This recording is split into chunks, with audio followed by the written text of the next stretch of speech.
안녕하세요. 오늘은 출산에 대해서 그 첫 시간인 만큼 출산의 종류에 어떤 게 있는지 여러분한테 간단하게 얘기를 드리고 넘어가는 시간을 가지려고 합니다.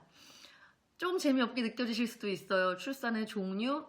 뭐야 이거 좀 너무 딱딱하게 느껴질 수 있고 나는 당장 호흡법 배우고 싶고 당장 아기를 어떻게 하면 잘 나는지 알고 싶어서 봤는데 이건 무슨 출산의 종류야? 이렇게 얘기를 하실 수도 있는데 그래도 기본적으로 출산의 종류가 어떻게 있는지를 아셔야지 본인한테 맞는 출산을 선택하실 수가 있어요. 가장 첫 단추라고 생각을 하시고 이게 무슨 기본적인 얘기를 하려고 하나 하지 마시고 한번 짚고 넘어간다 생각하고 한번 들어보시면 좋을 것 같아요. 먼저 출산의 종류는 가장 많이 생각하시는 게 자연분만이랑 제왕절개죠. 그죠? 자연분만이랑 제왕절개 이렇게 두 가지가 가장 크게 이제 생각하시는 출산인데 일단 그게 맞습니다. 그게 맞는데 조금 더 세분화해서 가지치기가 되거나 구분이 모호한 것들이 있어요. 그런 거를 정리를 해드릴게요. 일단 자연분만이라고 말을 하는 거는 아기가 지를 통해서 나오는 거죠. 엄마의 지를 통해서 나오는 거고, 그리고 수술을 해서 배를 열어서 개복 수술을 해서 아기가 나오는 게 제왕절개. 이렇게 두 가지로 구분이 된다고 보시면 돼요. 그런데 그거 말고 한 가지 더 있죠. 요즘 좀 들려오는 것 중에 자연출산이라는 게 있어요. 자연출산은 그럼 뭐 새로운 다른 방법이 있냐? 아이가 질 말고 다른 데로 나올 수 있는 건 아니잖아요. 그죠? 개복 수술 말고. 이거는 똑같이 자연분만이랑 같은 원리예요. 같은 원리로 지를 통해서 나가는 거기 맞긴 맞는데 그거에 이제 약간 다른 방법, 다른 스타일이라고 보시면 돼요. 그래서 지를 통해서 나오는 뭐 대부분의 그런 분만 과정에서 굉장히 많은 산모들이 의료적으로 아주 많은 도움을 받아요. 의료적인 아주 많은 도움을 받는데 그 의료적인 도움이 1970년대, 80년대에 아주 활발히 이렇게 여러 가지가 이제 시행되기 시작을 했고 미국이랑 우리나라에서 그거를 이제 기반으로 그거부터 시작해서 이제 계속 그런 식으로 굉장히 많은 의료적인 그런 처치를 받게 되는데 이게 이제 좋은 거라고 생각을 해가지고 의료적인 처치가 점점점 늘어나다 보니까 의료적인 처치를 안 해도 되는데 너무 많이 하는 경향이 있다고 생각하는 사람들도 생겨나기 시작을 한 거죠. 그래서 너무 많은 의료적인 처치가 나에게는 다 필요하지 않을 수 있다. 나는 필요한 부분만 의료적인 처치를 하고 나머지는 아기와 나의 자연적인 본래 가지고 있는 자연적인 힘을 통해서 그렇게 아기를 낳겠다. 그래서 내추럴 버스에서 자연 출산인 거거든요. 그래서 그런 자연 출산의 가지가 하나 더 있습니다. 그리고 그거 외에 또 여러분들이 들어보셨을 만한 게 르바이의 분만이라는 것도 있고 그다음에 젠틀 버스 뭐 이런 것도 있어요. 그리고 그 외에 진짜 간간히 뭐 수중 출산, 영꽃분만 등등 막 여러 가지가 있거든요. 이런 거는 다 자연분만이나 제왕절개처럼 큰 두 가지 이렇게 뭐 출산하는 방법 자체가 크게 달라져서 나뉘는 거라기보다는 작게 스타일들이 추가되거나 아니면 어떤 한 가지 방법을 말하는 거거나 그래요. 그래서 예를 들어서 르바이의 분만 같은 경우에는 옛날 이제 독일의 르바이의 박사님이 이건 조금 이제 컨셉이 달랐던 게 산모 입장에서만 쭉 생각하고 산모를 어떻게 하면 아프지 않게 하고 산모의 모성 사망률을 줄이고 뭐 이런 식의 출산이 가능할까 이런 것만을 막 연구하던 의료계에서 되게 새로운 관점으로 아기를 생각하기 시작한 거의 좀 시초인 분이세요. 그래서 아기는 어떻게 했니? 아기는 힘들지 않을까? 아기는 기분이 나쁘지 않을까? 아기는 불편하지 않을까? 이런 거를 생각해서 아기가 불편하지 않게 출산을 하려면, 그러니까 아기 탄생이죠? 아기가 불편하지 않게 탄생을 하려면 어떻게 해주면 좋을까? 이 르바이의 분만의 방식은 그 아기의 청각이나 뭐 촉각, 시각 이런 거를 배려해 주자라는 데서 이제 시각은 조명을 조금 어둡게 해서 엄마 뱃속은 딱 깜깜한데 갑자기 환한 그 수술대를 비추는 것 같은 아주 환한 걸 예전에는 항상 있었으니까 그런 걸 비추면 이제 아이들이 너무 힘들어하니까 그 빛을 좀 어둡게 하자. 그리고 아기를 위해서 너무 큰 소리를 내지 말고 막 수선스럽게 하는 그런 분만장 분위기가 아니라 소근소근 얘기해주자 이런 거랑 그리고 뭐 아기가 나와서 바로 물속에서 이렇게 담가주는 이런 등의 아기를 위한 처치가 추가가 되는 거죠. 처치라기보다 아기를 위한 배려가 추가된다고 보시는 게 사실 더 맞아요. 이런 거고, 그리고 젠틀버스 뭐 이런 것도 그냥 말만 조금 달라진 거지, 좀 더 부드럽고 좀 더 친절하고 젠틀, 그냥 말 그대로 좀 더 친절하고 인권적으로 편안하게 느끼게, 모두 산모나 아기 모두 그런 출산 방법을 말하는 거고요. 그리고 그거 외에 이제 수중 출산, 연꽃분만 이런 아주 그렇게 많은 수가 하시진 않지만 간혹 아주 적은 수가 하시는 경우긴 하지만, 이런 거는 그냥 한 가지 한 가지 방법이 추가되는 거예요.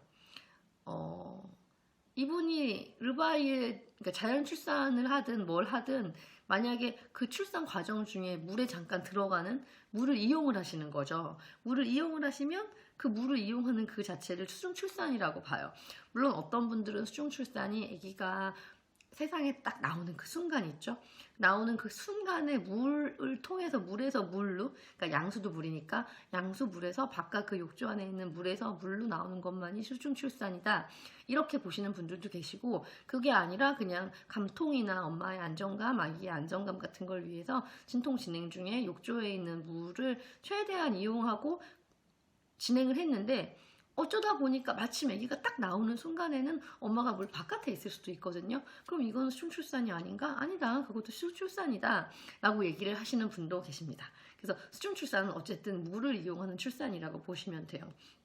그래서 내가 만약에 임신을 했어, 우리가 막 바라던 아기가 드디어 생겼단 말이에요. 그러면 나는 그냥 이런 그러니까 출산을 어떤 식으로 하느냐, 출산의 방법에 대해 고민 없이 바로 만약에 병원에 그냥 출산을 하시면 그냥 일반 자연 분만을 하시게 될 확률이 가장 높다고 보시면 돼요. 그리고 나는 요즘 임산부들 중에서 이제 겁이 너무 나고 무섭거나 아니면 뭔가 날짜를 정확하게 정하고 싶거나 이런 여러 가지 이런저런 개인적인 이유로 인해서 나는 무조건 그냥 바로 수술을 할 거다, 이렇게 진행을 하시는 분들 같은 경우에는 병원에 가서 저는 수술을 하고 싶습니다, 이런 식으로 진행을 하게 되면 수술이고, 그것도 보통 일반 병원에서 진행을 하게 되죠. 그리고 그 일반적으로 행해지는 의료행위에 대해서 반감을 가지신 분이 있을 수도 있고, 아니면 반감까지는 아니지만 굳이 필요 없으니 나 혼자 한번 해보겠다, 나와 아기의 힘으로 한번 해보겠다, 이런 선택을 하시는 분들은 자연 출산을 선택을 하시는 거라고 보시면 돼요. 자, 그러면 정리를 해보겠습니다. 먼저 출산이 자연 분만이랑 제왕절개 두 가지로 나뉘어요. 그리고 자연 분만은 다시 여기서 자연 출산을 선택할 수 있어요. 그리고 르바이의 분만이나 이런 기타 등등 다른 우리는 이런 방법을 합니다 라는 병원들을 만나실 수 있을 거예요. 그래서 요 헷갈리는 자연 출산이랑 이런 다른 방법들에 대해서만 얘기를 하면, 요 다른 방법들, 예를 들면 르바이의 분만으로 얘기를 할게요. 르바이의 분만으로 우리 병원은 합니다 라고 하는 이런 식으로의 그 얘기를 들으셨을 때는 각각의 병원마다 르바이의 분만을 하는 모습이 뭐 우리나라에서 르바이의 분만이라고 하면 모든 병원에서 반드시 이걸 이렇게 합니다라는 게 정해져 있는 건 아니에요. 정해져 있는 건 아니어서, 물론 르바이 박사님이 말씀하신 분만 방법은 있지만 실제 병원의 상황에 따라, 그리고 그 병원에서 근무하시는 의료진 분들의 성향에 따라, 아니면 그 병원에서 추구하는 방법에 따라 조금씩 달라질 수 있어요. 그래서 그거를 확인하기 위해선 사실 직접 병원에 확인하시는 게 제일 빨라요. 그래서 이런 거 병원에 어떤 식으로 확인하면 좋을지는 나중에 제가 차차 또 말씀을 드리는 걸로 하고요. 그런 식으로 르바이의 분만, 이런 식의 여러 가지 이름이 붙는 분만 방법들은 각 의료기관, 그러니까 내가 가는 병원이 어디냐에 따라서 조금씩 달라질 수 있다는 걸 기억을 하셔야 되고요. 그리고 자연 출산 같은 경우에는 자연 출산이 어떤 건지를 명확하게 알고 나는 그거를 할래, 해볼래, 아니면 하기 위해 좀 더 알아봐 볼래, 아니면 나는 그거는 별로 하고 싶지 않아, 이런 결정을 하시는 게 좋아요. 정확히 알지 않으신 상태에서 나 몰라, 그거 좀 무서운 것 같아, 안 할래, 이렇게 하는 것보다는, 자연 출산을 얘기할 때 가장 많이 하는 말이 사실은 그걸 생으로 다 참구나 이런 거거든요. 근데 사실 그건 아니에요. 그것만이 자연 출산을 말하는 건 아니기 때문에, 자연 출산이 어떤 건지는 보통 가장 대표적인 뭐 다큐멘터리 하나를 보신다든지 책 한 권을 도서관에서 이렇게 빌려서 오래 걸리지도 않아요. 자연출산에 대한 책들은 굉장히 쉽게 넘어가는 책들이라서 그렇게 한번 하루 정도만 살짝 읽으셔도 되거든요. 그런 식으로 자연출산이 어떤 건지를 좀 제대로 알고 진행을 하시는 게 좋은데, 제가 지금 이 유튜브를 통해서 짧게 말씀을 드릴 수 있는 거는, 자연출산은 딱 두 가지예요. 자연출산의 가장 큰 특징은 의료적 개입을 최소화하는 게 포인트고요. 의료적 개입을 가장 적게 하는 게 포인트고, 그리고 그 의료적 개입이나 기타 다른 여러 가지 선택 가능한 것들이 있거든요. 여러 가지 자잘하게 한 스텝 한 스텝 출산에 있는 여러 가지 특성들, 이런 것들 중에서 나는 이거는 선택하고 이거는 하지 않고, 이런 식으로 본인이 선택을 하는 게 가능하다는 거죠. 그러니까 약간 맞춤형이 가능하다는 거. 자연출산은 그런 점이 다릅니다. 그래서 예를 들어서 나는 관장은 하기 싫어. 관장은 안 할 건데, 그런데 나는 회영부 열상 방지 주사는 조금 더 알아보고 그게 괜찮다면 나는 그걸 맞고 싶다. 이런 식으로 하시는 분들 같은 경우는 그렇게 선택을 하실 수가 있어요. 그렇게 본인에게 선택권이 좀 더 주어지면서 의료행위를 최대한 줄일 수 있는 출산 방법이라는 거, 그렇게가 다르다고 보시면 됩니다. 이렇게 짧게 말씀을 드리는 걸로 여러분이 출산 방법을 결정하실 수 있지는 않으실 수도 있어요. 결정하기가 어려울 수는 있는데, 그래도 출산 방법이 여러 가지 다른 게 있다는 것 정도는 인지를 미리 좀 하고 계시면 도움이 많이 될 거예요. 그래서 내가 다니는 이 병원은 이런 출산을 하는구나. 내가 다니는 이 병원 옆에 있는 저 병원은 저런 출산도 가능하구나. 등등을 약간 이렇게 예리하게 판단을 해서 보시는 거죠.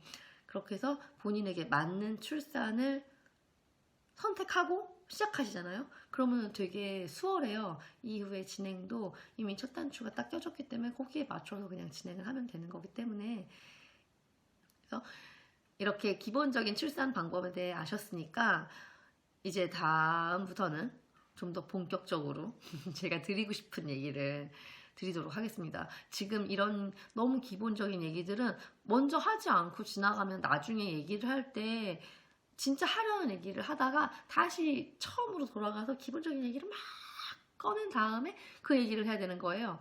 그러니까 일단 이 기본을 조금 심심하긴 하고 실습이 없긴 하지만 조금 더 이렇게 들어놓으시고 이제 바로 다음부터는 실습 들어가도록 하겠습니다. 네, 그럼 오늘 방송 보고 만약에 임신 초기에 임산부셨다면 이렇게 결정하면 되구나 라고 생각하시고 마음이 조금 더 편안해지셨기를 바랍니다. 그럼 다음에는 제가 오늘같이 이론적인 거 말고 바로 현실에 써먹을 수 있고 여러분이 연습하실 수 있는 거, 연습하실 수 있다기보다는 연습하셔야 되는 것들, 그런 거 많이 가르쳐 드릴게요. 그럼 다음에 또 뵙겠습니다. 감사합니다.